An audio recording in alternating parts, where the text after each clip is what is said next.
Assalamualaikum warahmatullahi wabarakatuh.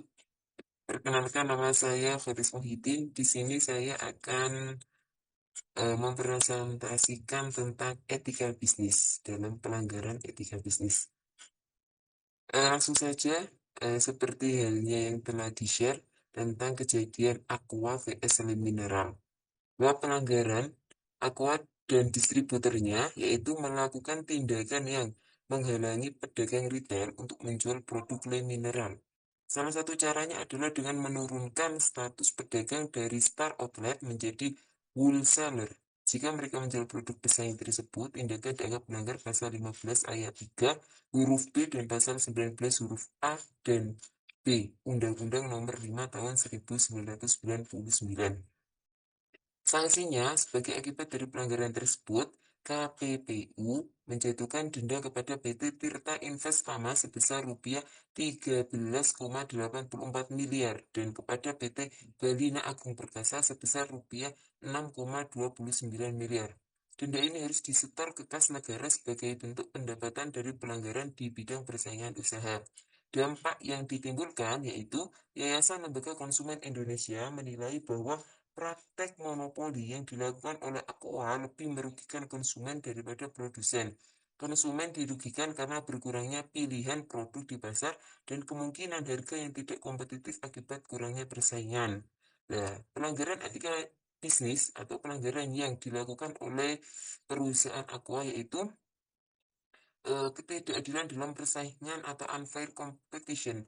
Aqua dan distributornya menghambat akses pesaing lem mineral ke pasar dengan cara menekan pedagang retail agar tidak menjual produk pesaing, bahkan mengancam menurunkan status dan margin keuntungan pedagang. Ini termasuk bentuk abuse of dominant position.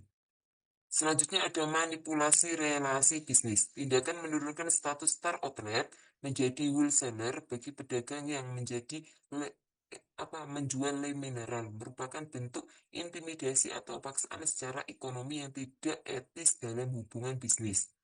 Selanjutnya ada mengabaikan tanggung jawab sosial perusahaan. Dengan melakukan praktik monopoli, Aqua mengabaikan tanggung jawabnya terhadap masyarakat, baik terhadap pedagang kecil maupun konsumen dalam mendukung pasar yang sehat dan berkelanjutan. Pelanggaran terhadap kebebasan konsumen dengan mempersulit distribusi produk pesaing, Aqua secara tidak langsung membatasi pilihan konsumen dan merusak mekanisme pasar bebas. Hal ini bertentangan dengan prinsip bahwa konsumen berhak atas akses informasi dan pilihan produk yang adil. Terakhir yaitu pelanggaran terhadap hukum dan regulasi.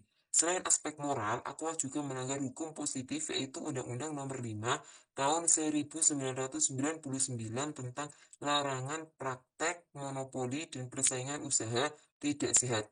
Melanggar hukum juga berarti melanggar etika bisnis yang mewajibkan kepatuhan terhadap regulasi. Karena dalam bisnis semuanya mempunyai etika dan hukum yang telah berlaku. Selanjutnya etika yang dilanggar, ketidakadilan dalam persaingan atau unfair competition. Ketidakadilan dalam persaingan, tanggung jawab terhadap pelaku usaha lain. Yang kedua, pelanggaran terhadap kebebasan konsumen, menghormati hak konsumen, transparansi, dan keterbukaan informasi. Yang ketiga, ada manipulasi relasi bisnis, kejujuran dan keadilan dalam hubungan mitra bisnis, menghindari tekanan atau pemaksaan dalam kontrak bisnis. Pelanggaran terhadap hukum dan regulasi, kepatuhan terhadap hukum dan regulasi yang berlaku, mengabaikan tanggung jawab sosial perusahaan, sosial perusahaan, komitmen terhadap kesejahteraan dan stakeholder. Yang boleh dilakukan atau etis dan legal dalam berbisnis yaitu bersaing melalui kualitas produk. Caranya itu dengan meningkatkan rasa, kemasan, atau kemurnian air. Yang selanjutnya ada memberikan jaminan mutu yang transparan. Yang kedua ada menetapkan harga kompetitif tanpa menjatuhkan pesaing secara curang dengan menawarkan harga promo secara adil dan terbuka ke pasar tanpa ada kecurangan yang berlaku. Selanjutnya ada beriklan secara sehat, menunjukkan keunggulan produk sendiri tanpa menjelekkan kompetitor secara eksplisit. Yang keempat, memberikan insentif kepada mitra penjual secara terbuka, memberikan diskon, bonus penjualan, atau program loyalitas selama tidak memaksa mitra untuk menolak produk pesaing. Yang kelima, meningkatkan distribusi, memperluas jaringan distribusi dan memperbaiki logistik secara efisiensi tanpa menghambat akses pesaing ke pasar. Yang keenam, melakukan riset pasar dan inovasi, memahami kebutuhan konsumen dan mengembangkan produk baru yang relevan. Sedangkan yang tidak boleh dilakukan atau yang tidak legal yang harus diperhatikan yaitu menghambat distribusi produk pesaing, melarang, seperti halnya melarang atau menekan pedagang agar tidak menjual produk pesaing, seperti menurunkan status outlet karena menjual yang mineral. Yang kedua, ada menggunakan kekuatan dominan atau memaksa. Jadi tidak boleh ada unsur paksaan. Memanfaatkan posisi pasar dominan untuk memaksa mitra bisnis mengikuti aturan sepihak yang merugikan pesaing. Yang ketiga ada eksklusivitas paksa, memberikan kontrak eksklusif kepada distributor retail dengan syarat tidak boleh menjual produk lain yang membatasi persaingan. Yang keempat ada pencemaran nama baik produk pesaing, menyebarkan informasi negatif atau menyesatkan tentang pesaing tanpa bukti yang sah.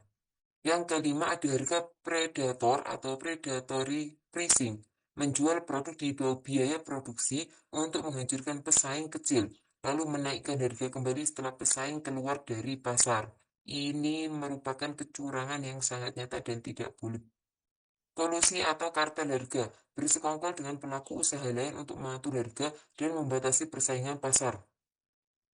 Yang ketujuh, mengabaikan hukum persaingan usaha, melanggar Undang-Undang Nomor 5 Tahun 1999 tentang larangan praktek monopoli dan persaingan usaha tidak sehat. Yang kedelapan, ada menyalahgunakan informasi internal atau rahasia dagang pesaing, menggunakan data internal pesaing untuk melemahkan posisi mereka di pasar.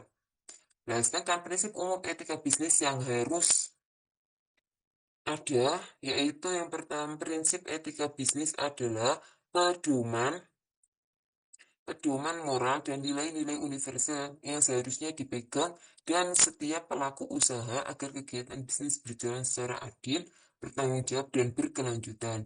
Yang pertama, jadi prinsip ini membantu perusahaan membuat keputusan yang tidak hanya menguntungkan, tetapi juga etis dan berorientasi pada kepentingan bersama. Yang pertama ada kejujuran atau honesty. Bisnis harus dijalankan dengan terbuka dan jujur, baik kepada konsumen, mitra, maupun pesaing.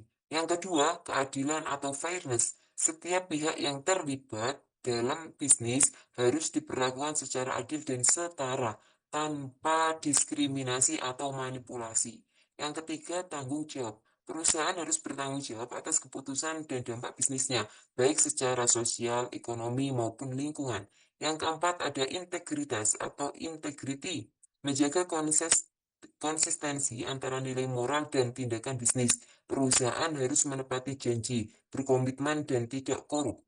Yang kelima, transparansi. Informasi yang relevan harus disampaikan secara terbuka dan jujur kepada stakeholder, khususnya konsumen dan investor.